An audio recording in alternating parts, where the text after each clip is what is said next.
Soupy whip. Yeah, for real, girl. I love how pink Hoppip is too. Do you know what else is pink? Wait. I was talking about shiny Ampharos. Wait, what's that? Dash the rumor. Today we're talking about a little game called Pokemon Autochess. If you don't know what an Autochess game is, basically it's chess, but automatic. You have units on the field you select, and you try to win against other men's units. This obviously makes it sound very simplistic, but to account for this, a lot of tactical components are in place, such as different items buffing your units in various ways, such as choice specs doubling your Pokemon's ability damage, or things like synergies, which basically are if you have a certain number of Pokemon of the same type. So let's say you have 3 dark types, you'll get a synergy effect for your dark types, which is different for each type. And for dark specifically, you get a crit chance buff and a crit damage buff. So they're kind of assassin-like, which is pretty fitting, I think. This makes you have to consider which Pokemon you have on the field that'll work the best together to get the optimal amount of synergies and value, since different Pokemon are stronger than others. It also matters then how you position them, as some are ranged and some are melee.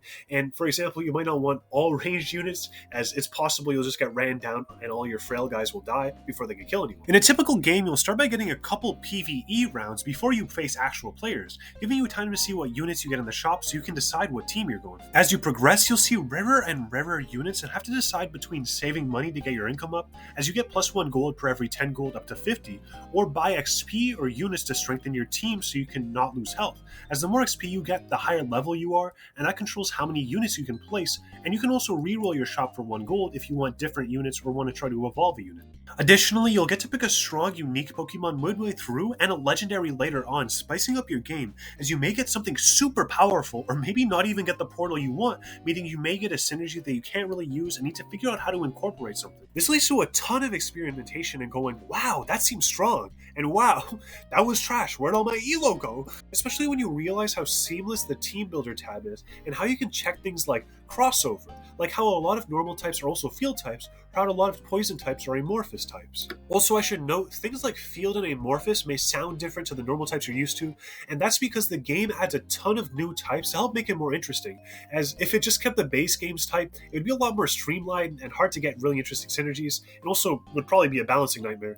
This gives things like the fossil synergy for fossils like Kabutops, artificial for things that look like man-made objects like Honedge, and a bunch of other ones. Also, this game is updated basically every month with big content updates, and in one of the latest ones, they added a new type called Gourmet, which is basically things that look like food, like Vanillite being ice cream, or eat a lot of food, like Munchlax, and give the effect that you get a little chef's hat so they can cook things, or, well, in Munchlax's case, just eat things and give away the leftovers. But to be honest, the Gourmet type is really just never used because it doesn't seem to be that good, but maybe it'll be reworked in the next update, or people will figure out how to use it effectively, since it could secretly be broken in the right scenarios, but I don't know, it probably just is trash. Anyways, along with having the seamless team builder to help you figure out teams even while you're in match, you also have things like the wiki and meta tab that also are accessible mid-game, so you can check what other people are building and realize everyone is just as scaly, or just like dragons, I guess, but you can also sort by higher elos and by win rate, so you can actually see the meta, which is nice, and learn what items are good on each unit. Like for example, if I'm trying to go electric, I can search into the electric tab, sort by win rate, and see what mans think is good, and I'll see mans like Luxray has a pretty high win rate, and I'll see items that people think are good on it, so maybe I'll build around that. But since your items you get are RNG, and the units you roll are RNG, maybe you have to put in some quirky stuff temporarily with the trash I have, like maybe using Elekid temporarily, since he's the closest stat-wise and it might take longer for me to get the rare Shinx. All these things make the game an incredible experience and very easy to get lost in, especially since it isn't too tilting to lose, probably because of the cute Pokemon I guess, though I will say, since you start at 1000 elo, expect to lose some elo, since when you start, you'll be learning the ropes, and other people at 1000 elo might have dropped down to like 800 and learned the ropes, and now they're actually like really good, but they're like at your elo, you know? Anyways, that's basically the gist of the gameplay without going into too harsh of details. As you can find those out there, there's a lot of nice guides for the gameplay that only take a couple minutes, like this one by Big Wef here. You only really need the first 5 to 8 tips to know the basics to get going, since most of the other tips you'll just figure out with logic mostly. It was a nice video overall, and some things are pretty surprising.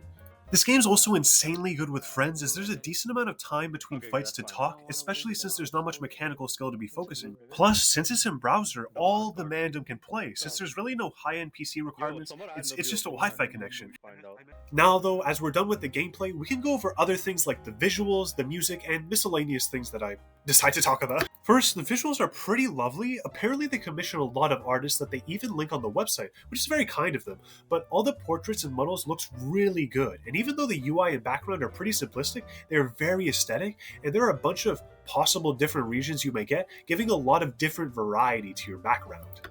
Each Pokemon also has a bunch of its own emotes and emotions that you can unlock with booster packs you get from leveling up, which is really fun as it gives your team its own unique flair from the other ones as you have your own emotes and your own expressions. Though, high-key, the crying ones are like the most enjoyable since they're just so absurd and funny. You can also get shiny emotions, which will, well, make them shiny, which is a fun touch as it does change their fighting model too, and not just their icon. Finally, for visuals, the UI is pretty convenient to use and easy to understand once you look at it for a second, so overall I think it's really good visually in spite of being pretty simplistic and running in a browser. Now for music and sound design, in general it's Pokemon music, so I mean, it's pretty good if you like Pokemon music, which personally I do. Most of it seems to be from Pokemon Mystery Dungeon, with classics like On the Beach at Dusk being present, though the track you get is random with the region you get.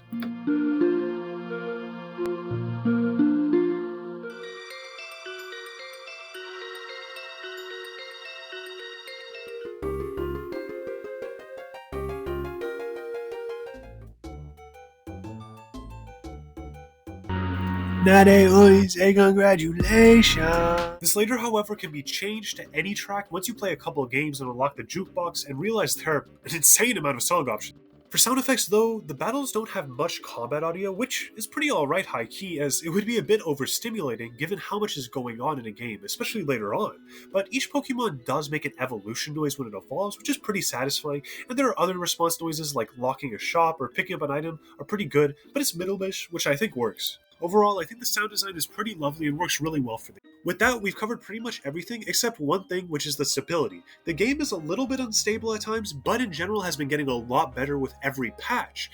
Before it used to crash almost 50% of games, you would leave the lobby and you might even lose elo since you couldn't reconnect sometimes. This isn't an issue anymore though. I pretty much never crash. There is just a bit of lag sometimes, and sometimes some weird stuff happens when the patches update, but usually they fix that within a couple days. In conclusion, though, I think you should definitely check this game out if you like auto battlers or Pokemon in general, or are just looking for a mostly chill, strategic game you can play in the background even. I give this game 3 Raichus out of 2 Luxrays, which I think is one of the highest ratings I've ever given on this channel. Anyways, I hope you guys have a nice day!